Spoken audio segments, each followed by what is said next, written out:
SSLC result വന്നു. ഇനി plus വണ്ണിലേക്കുള്ള പ്രവേശനം ആരംഭിക്കുകയാണ്. അതിനുള്ള ഈ ഓൺലൈൻ അപേക്ഷ നൽകുന്നതിന് മുമ്പ് വളരെ ശ്രദ്ധിക്കേണ്ട കുറച്ച് കാര്യങ്ങളെക്കുറിച്ചാണ് ഇവിടെ പറയുന്നത്. SSLC വിജയിച്ച് അതിൻ്റെ മാർക്ക് അടിസ്ഥാനത്തിലും നിങ്ങളുടെ ബോണസ് പോയിന്റ് അടിസ്ഥാനത്തിലും അതുപോലെ തന്നെ നിങ്ങൾ കൊടുക്കുന്ന സ്കൂളിൻ്റെ ദൂരപരിധിക്കനുസരിച്ചുമാണ് നിങ്ങളുടെ അലോട്ട്മെൻറ്റ് ലഭിക്കുന്ന പ്രോസസ്സ് നടക്കുക. അതായത് WGPA കണക്കാക്കിയാണ് നിങ്ങളെ അലോട്ട്മെൻറ്റിന് പരിഗണിക്കുക.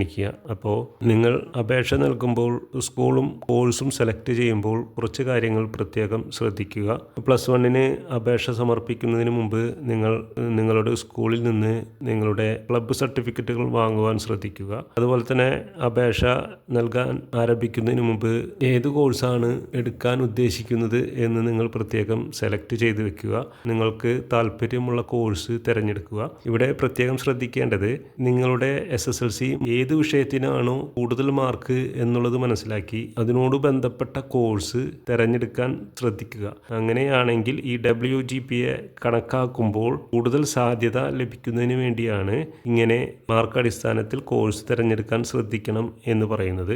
അങ്ങനെ നിങ്ങൾ കോഴ്സ് തിരഞ്ഞെടുക്കുമ്പോൾ കൊമേഴ്സാണ് തിരഞ്ഞെടുക്കുന്നതെങ്കിൽ മാത്സ് അതുപോലെ തന്നെ സോഷ്യൽ എന്നീ വിഷയങ്ങൾ കൂടുതൽ മാർക്ക് ഉണ്ടാവുകയാണെങ്കിൽ കൂടുതൽ പരിഗണന ലഭിക്കും. അതുപോലെ തന്നെ സയൻസ് ആണെങ്കിൽ ഫിസിക്സ് അങ്ങനെയുള്ള വിഷയങ്ങളിൽ കൂടുതൽ മാർക്ക് ഉണ്ടെങ്കിൽ സയൻസ് തിരഞ്ഞെടുക്കുമ്പോൾ കൂടുതൽ പരിഗണന ലഭിക്കും. അതുപോലെ തന്നെ NCC, സ്വിമ്മിംഗ് തുടങ്ങിയ സർട്ടിഫിക്കറ്റുകളൊക്കെ ഉണ്ടെങ്കിൽ കൂടുതൽ ബോണസ് പോയിന്റുകൾ ലഭിക്കും. അതുപോലെ തന്നെ നിങ്ങളുടെ പാരന്റ് എക്സ് സർവീസ് കാറ്റഗറിയിലാണെങ്കിൽ ബോണസ് പോയിന്റുകൾ ലഭിക്കും. പിന്നെ സ്വന്തം താലൂക്കിൽ സ്വന്തം വില്ലേജിൽ സ്കൂളുകളിൽ അപേക്ഷ നൽകുമ്പോൾ കൂടുതൽ ഓരോ പോയിന്റ് 2 പോയിന്റ് എന്നിവയൊക്കെ വെച്ചിട്ട് കൂടുതൽ ലഭിക്കും. അപ്പോൾ നമ്മുടെ ഏറ്റവും അടുത്തുള്ള സ്കൂളുകൾ തിരഞ്ഞെടുക്കാൻ പ്രത്യേകം ശ്രദ്ധിക്കുക.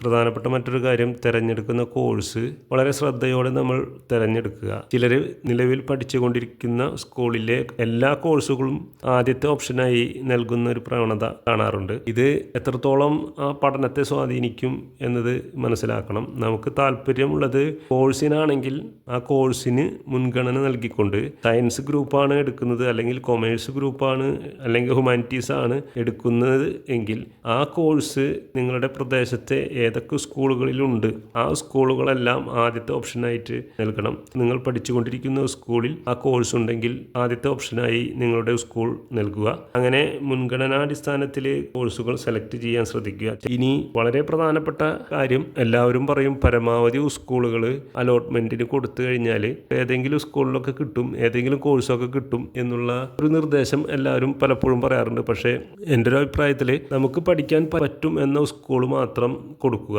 എന്തെങ്കിലും കിട്ടട്ടെ എന്ന് കരുതി വളരെ ലോങ് ഉള്ള സ്കൂളൊന്നും സെലക്ട് ചെയ്യാതിരിക്കുകയാണ് നല്ലത്. ആവറേജ് മാർക്കുള്ളവരാണെങ്കിൽ ഒരിക്കലും പഠിക്കാൻ ബുദ്ധിമുട്ടുള്ള ഒരു കോഴ്സൊന്നും ചൂസ് ചെയ്ത് കൊടുക്കേണ്ട ആവശ്യമില്ല. തീരെ മാർക്ക് കുറഞ്ഞവരാണെങ്കിൽ ഒരുപാട് ഓപ്ഷൻ കൊടുക്കുക, ഒരുപാട് സ്കൂളുകൾ അല്ലെങ്കിൽ ഏതെങ്കിലുമൊക്കെ കോഴ്സുകളൊക്കെ കൊടുക്കുക, ബാക്കിൽ കൊടുക്കാം. പക്ഷേ ഒരു ആവറേജ് മാർക്കുള്ളവരാണെങ്കിൽ അത്യാവശ്യം അവർക്ക് പഠിക്കാൻ സാധിക്കുന്ന കോഴ്സോ അല്ലെങ്കിൽ പഠിക്കാൻ സാധിക്കുന്ന സ്കൂളോ മാത്രം ഒരു 12-15 ഓപ്ഷൻ മാത്രം കൊടുത്താൽ മതി എന്നാണ് എൻ്റെ ഒരു അഭിപ്രായം. കാരണം 1ഉം 2ഉം അലോട്ട്മെന്റ് കഴിഞ്ഞ് ഈ 3ാമത്തെ അലോട്ട്മെന്റിൽ നമ്മൾക്ക് അധികം താല്പര്യമില്ലാത്ത ഒരു സ്കൂളോ അല്ലെങ്കിൽ കോഴ്സോ ആണ് നമുക്ക് കിട്ടിയെങ്കിൽ അതിൽ നിർബന്ധമായും നമ്മൾ പഠിക്കേണ്ടതായി വരും. ഇഷ്ടമില്ലാത്ത ഒരു വിഷയം അല്ലെങ്കിൽ ഇഷ്ടമില്ലാത്ത ഒരു സ്കൂള്, വളരെ ദൂരമുള്ള ഒരു സ്കൂൾ കൊടുത്തതിൻ്റെ ഫലമായി നമുക്ക് ആ സ്കൂളിൽ നമുക്ക് അഡ്മിഷൻ അവസാന അലോട്ട്മെന്റിലോ എവിടെയെങ്കിലും വെച്ച് നമുക്ക് ഇത് കിട്ടിയെങ്കിൽ നിർബന്ധമായും അവിടെ പഠിച്ചിരിക്കണം. ഈ ഒരു വിദ്യാർത്ഥിക്ക് ഇത് ക്യാൻസൽ ചെയ്ത് മറ്റൊരു സ്കൂളിലേക്ക് കൊടുക്കാൻ സാധിക്കില്ല. ഈ സ്കൂൾ ഓപ്ഷനായി കൊടുത്തിട്ടില്ലായിരുന്നു എങ്കിൽ ഈ കുട്ടിക്ക് സപ്ലിമെന്ററി അലോട്ട്മെന്റിൽ അപേക്ഷ നൽകാൻ കഴിയും. സപ്ലിമെന്ററി അലോട്ട്മെന്റിൽ അപേക്ഷ നൽകിയാൽ 90% എല്ലാ വിദ്യാർത്ഥികൾക്കും അവർ ഉദ്ദേശിച്ച അവരുടെ പ്രദേശത്തുള്ള ഏതെങ്കിലും ഒരു സ്കൂളിൽ അല്ലെങ്കിൽ ഏതെങ്കിലും അവർ ഉദ്ദേശിക്കുന്ന കോഴ്സ് കിട്ടാൻ സാധ്യതയുണ്ട്. നോർമൽ അലോട്ട്മെന്റിൽ ലഭിച്ചില്ല എങ്കിൽ നമുക്ക് സപ്ലിമെന്ററിക്ക് കൊടുക്കാൻ കഴിയും. മിക്കവാറും സപ്ലിമെന്ററി കൊടുത്തു കഴിഞ്ഞാൽ അലോട്ട്മെന്റ് ലഭിക്കാറുണ്ട്. ആയതുകൊണ്ട് ആ കാര്യം പ്രത്യേകം ശ്രദ്ധിക്കുക എല്ലാവരും. ഇത്തരം കാര്യങ്ങളാണ് അലോട്ട്മെന്റിനായി പ്രത്യേകം ശ്രദ്ധിക്കേണ്ടത്. അലോട്ട്മെന്റ് തീർച്ചയായിട്ടും എല്ലാവർക്കും ലഭിക്കും എന്ന് തന്നെയാണ് വിശ്വസിക്കുന്നത്. ഇതുമായി ബന്ധപ്പെട്ടുള്ള കൂടുതൽ വിവരങ്ങളും പുതിയ അപ്ഡേഷനുകളും ഒക്കെ നിങ്ങൾക്ക് ലഭിക്കുന്നതിന് വേണ്ടി ചാനൽ ഇതുവരെ സബ്സ്ക്രൈബ് സബ്സ്ക്രൈബ് ചെയ്യാത്തവർ സബ്സ്ക്രൈബ് ചെയ്യുക, ലൈക്കും ചെയ്ത് സപ്പോർട്ട് ചെയ്യുക. അതുപോലെ മറ്റൊരു കാര്യം ശ്രദ്ധിക്കേണ്ടത് ട്രയൽ അലോട്ട്മെൻറ്റ്. ഫസ്റ്റ് അലോട്ട്മെൻറ്റ് വരുന്നതിന് മുന്നേ ഒരു ട്രയൽ അലോട്ട്മെൻറ്റ് ഉണ്ട്. അത് എല്ലാവരും പരിശോധിക്കണം.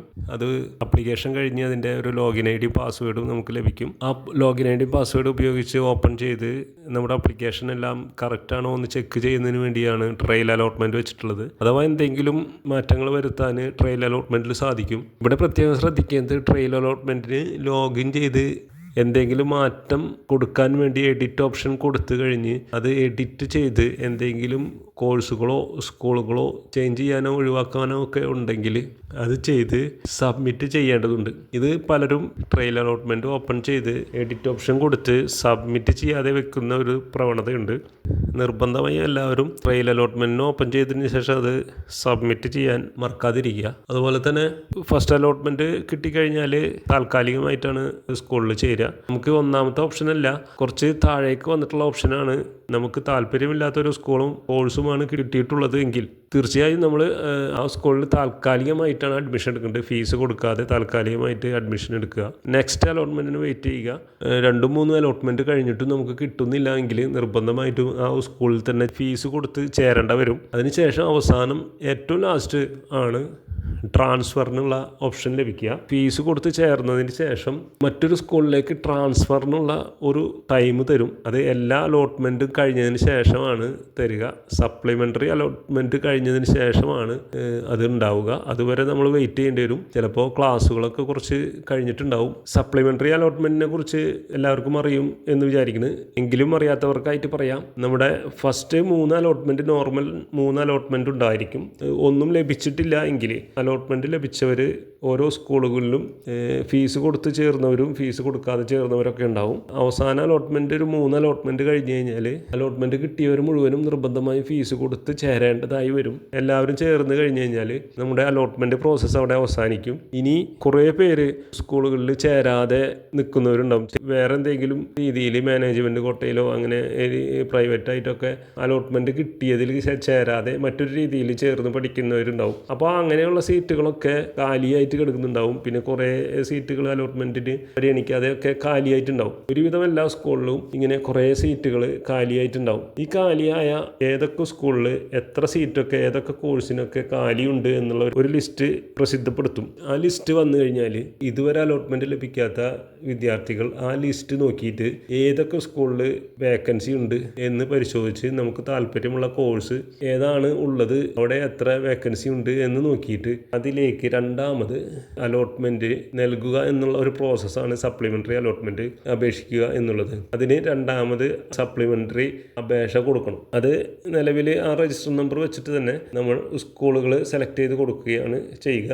ആ വേക്കൻസി ലിസ്റ്റ് നോക്കി സ്കൂളുകൾ ഫസ്റ്റ് ഓപ്ഷൻ സെക്കൻഡ് ഓപ്ഷൻ ആയിട്ട് കൊടുക്കുക. എന്നിട്ട് ഫസ്റ്റ് സപ്ലിമെൻ്ററി അലോട്ട്മെൻറ്റിനായി കാത്തിരിക്കുക. മിക്കവാറും ആളുകൾക്ക് അത് കിട്ടും. വീണ്ടും വേക്കൻസി ലിസ്റ്റ് പ്രസിദ്ധപ്പെടുത്തി വീണ്ടും ഒരു അലോട്ട്മെൻറ്റും കൂടി ഉണ്ടാവും. അതിലും മിക്കവാറും കിട്ടാത്തവർക്ക് എല്ലാവർക്കും കിട്ടും. അത് കഴിഞ്ഞ് കഴിഞ്ഞാലാണ് ഈ ട്രാൻസ്ഫർ എന്ന് പറഞ്ഞാൽ വരിക. നമുക്ക് താല്പര്യമില്ലാത്ത സ്കൂളുകളൊക്കെ കിട്ടി നിർബന്ധമായിട്ട് ചേരേണ്ട വരുന്നവർക്ക് ട്രാൻസ്ഫറിനുള്ള ഒരു ഓപ്ഷൻ ഉണ്ട്. അത് വളരെ സാധ്യത കുറവാണ്. നമ്മൾ മാറാൻ ഉദ്ദേശിക്കുന്ന സ്കൂളുകളിൽ ആ ഒരു കോഴ്സിൽ വേറൊരു വിദ്യാർത്ഥി വേറൊരു സ്ഥലത്തേക്ക് മാറിയാലാണ് അവിടെ ഒരു വേക്കൻസി വരിക. അങ്ങനെ ഉണ്ടെങ്കിലാണ് ട്രാൻസ്ഫറിനുള്ള അപേക്ഷ കൊടുത്താൽ കിട്ടാനുള്ള സാധ്യത ഉള്ളത്. അപ്പോൾ ഇത്തരം കാര്യങ്ങളൊക്കെ ശ്രദ്ധിച്ച് മുന്നോട്ട് പോവുക.